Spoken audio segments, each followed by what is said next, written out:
हमारे चैनल को अवश्य सब्सक्राइब करें और नए अपडेट्स सबसे नमस्कार आदाब। इस वक्त मैं मौजूद हूँ जनपद जौनपुर के मड़ियाहों में। आपको बता रहा हूँ मड़ियाहों के वर्तमान विधायक अपना दल की विधायक हैं जो लीना तिवारी जी। आज यहाँ की जनता की राय से जानेंगे कितना वर्तमान में वो कार्य की है और कितने लोग उनसे खुश हैं, कितने लोग नाराज़ हैं। और यहाँ मड़ियाहों में हमेशा चर्चा में बने रहते हैं समाज सेवी, इनसे राजकुमार शर्मा जी। ये बताइए सर, आपका हमारे चैनल पे स्वागत, अभिनंदन। 2022 की ढेर सारी शुभकामनाएं। इस बार किस पार्टी की माहौल चल रही है मड़ियाहों विधानसभा 370 में? इस समय वर्तमान समय मड़ियाहों की जनता समाजवादी और भारतीय जनता पार्टी या कह दीजिए अपना दल यश का लड़ाई होगा। और यहाँ सपा के कैंडिडेट पे अभी हमारे व्यापारी के और जनता की निगाह टिकी है और जल्द से जल्द यहाँ समाजवादी का प्रत्याशी अगर घोषित हो जाता और ये भारतीय जनता पार्टी के तो लड़ाई जनता निर्णय लेती। इसलिए अभी निर्णय तो जनता लेके बैठी है, लेकिन अभी चौराहा पे समाज में लोग चर्चा का एक विषय बनाए हैं।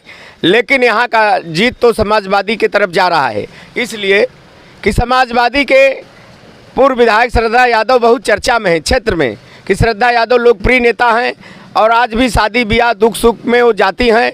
और हमारे मड़ियाहों के सभी व्यापारी कहते हैं कि आज भी विधायक जी दुख सुख हाल चाल लेती हैं। जनप्रतिनिधि का मतलब होता है कि शादी ब्याह दुख सुख में आना जाना। और वर्तमान विधायक जो हैं लीना तिवारी जी, इनके कार्यों का तो गुणगान होगा ही, विकास किए हैं। परंतु यहाँ अपना दल से 10-12 कैंडिडेट हैं। सुनता हूँ कि पार्टी में लगे हैं लोग और टिकट आनंद दुबे भी पाने के नज़दीक पहुंच चुके हैं। लेकिन जनता, मैं देख रहा हूँ कई क्षेत्रों में जाता हो, लोग कहते हैं कि खाली सपा और भारतीय जनता पार्टी की लड़ाई है। अभी जल्द में सोशल मीडिया पे वायरल हो रहा है एक वीडियो, उत्तर प्रदेश के डिप्टी सीएम केशव प्रसाद मौर्य को जनता ने घेर लिया था। क्या आपको लगता है केशव प्रसाद मौर्य जिस विधानसभा में उनको जनता घेरी थी, क्या वहाँ से चुनाव जीत सकते हैं? अगर वहाँ से भागे नहीं होते तो उनको जनता किस प्रकार देखती? केशव प्रसाद मौर्य मुख्यमंत्री हैं लेकिन जनता से बड़ा नहीं है। जनता तो श्रीमती इंदिरा गांधी को चुनाव हरा के एक गंगापुर के राजनारायण सिंह को चुनाव जिता दी। तो केशव प्रसाद मौर्य जो जनता के बीच में अब आए हैं और चुनाव हार जाएंगे, क्योंकि आप 5 साल नहीं अगर दिखाई दिए हैं जिस विधानसभा में, और आज चुनाव के समय आएंगे तो जनता मूर्ख नहीं है, आपको चुनाव हराएगी और समाजवादी के कार्यकर्ताओं को और वहाँ के लोगों को जिताएगी। इसलिए कि समाजवादी के लोग शुरू से लगे हैं सड़क से लेके विधानसभा लोकसभा तक। तमाम भारतीय जनता पार्टी के जो नेताओं से मेरी बात होती रहती, समाजवादी पार्टी के नेताओं से बात होती रहती है, बसपा सपा तमाम ऐसे जो नेता सबसे बात होती रहती है। लेकिन भारतीय जनता पार्टी के नेता कहते हैं हमने लॉकडाउन में गरीबों को राशन दिया, उनको तमाम ऐसी सुविधाएं दिया, जनता को रोजगार दिया। रोजगार पे बताइए भारतीय जनता पार्टी कितना रोजगार दी है? नहीं, रोजगार नहीं दिए। मैं तो समाज सेवी होकर कोरोना के समय मड़ियाहों के गरीबों को, विकलांग को, पागल जो थे सड़क पे, मैंने खाना पीना कपड़ा जो भी दिया। लेकिन हम लोग मोबाइल पर या प्रचार नहीं करते। भारतीय जनता पार्टी की जो ये योजना है गेहूं चाउर, ये सरकार का पैसा जो मिल रहा है जनता को, जैसे किसान निधि है, सिलेंडर है, ये सीधे सीधे जनता का पैसा है। 40 साल कांग्रेस ने सरकार को चलाई केंद्र में, लेकिन डीएसटी नहीं था। आज मोदी योगी जी डीएसटी लगा के पैसा अधिका रहा व्यापारियों से, आज विकास कर रहे हैं। मेरा एक सवाल और है, अभी जल्द में मड़ियाहों रेलवे स्टेशन पर निर्माण चालू है, 12-1 के जुड़ाई हो रहा है, सेम ईटा से काम हो रहा है। भारतीय जनता पार्टी की एक नारा है, सोच ईमानदार काम दमदार।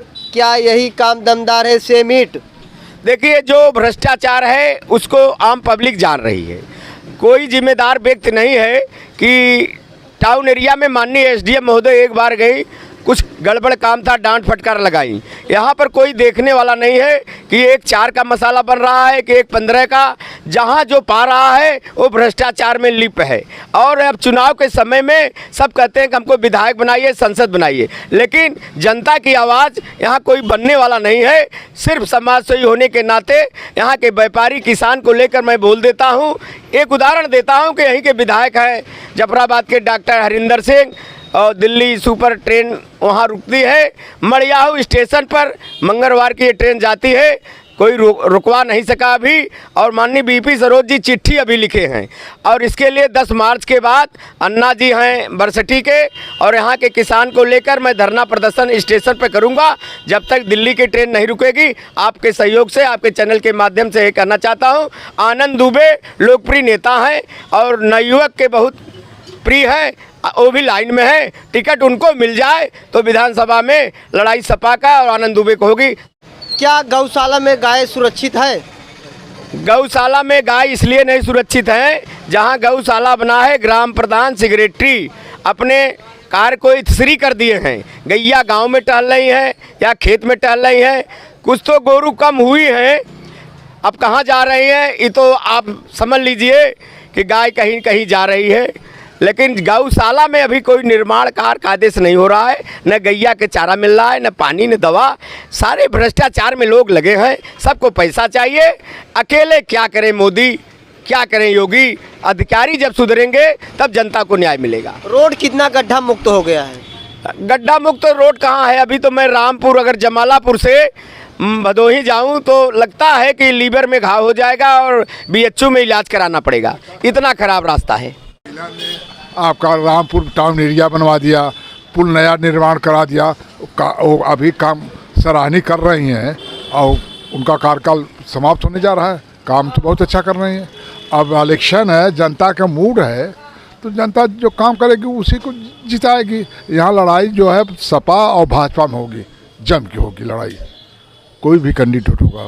और बसपा उसपा ये सब नकारात्मक है, ये सब इनका कोई महत्व नहीं यहाँ पर। नहीं, सिर्फ सपा और आपके भारतीय जनता पार्टी लड़ेगी और जोरदार टक्कर होगी। अच्छा ये बता दीजिए सर, भारतीय जनता पार्टी की सरकार है, ये बताइए जो व्यापारियों को, जो व्यापारी हैं उनको क्या इस सरकार में लाभ मिला कि हानि?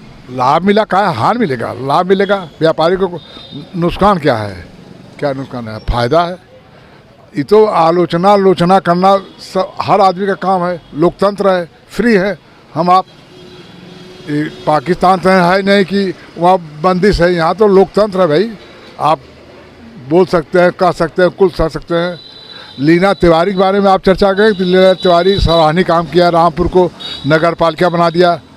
आपका रेलवे लाइन बनवा रहे हैं और रेलवे जो आपने राजकुमार जी ने कहा वो रोकेंगी। अब इतनी जल्दी कागज़ के घोड़ा दौड़ता है, धीरे धीरे काम होता है। इस जल्दीबाजी तो होगा नहीं कि बनिया की दुकान में पैसा दो सौदा लेके चले जाओ। कागज घोड़ा भैया सरकार है ना। ये बात सर मैंने लीना तिवारी जी के यहाँ फ़ोन लगा के कहा, पर्सनल जाके कहा ऐसा काम हो रहा है। अर्चना ओझा जी को मैंने फ़ोन करके कहा, लेकिन अभी तक काम रुका नहीं। क्यों? ऐसा है कि सरकार है, पूरा देश देखना पड़ता है। एक गांव की समस्या तो है नहीं, देश की समस्या है। देश की समस्या है, काम धीरे हो रहा है, ऐसी बात नहीं है। ऐसे ही खबरों की सिलसिला बना रहेगा। ऐसे हमारे न्यूज़ चैनल को आप देखते रहे आज़ाद VIP न्यूज़ को। जय हिंद, जय भारत।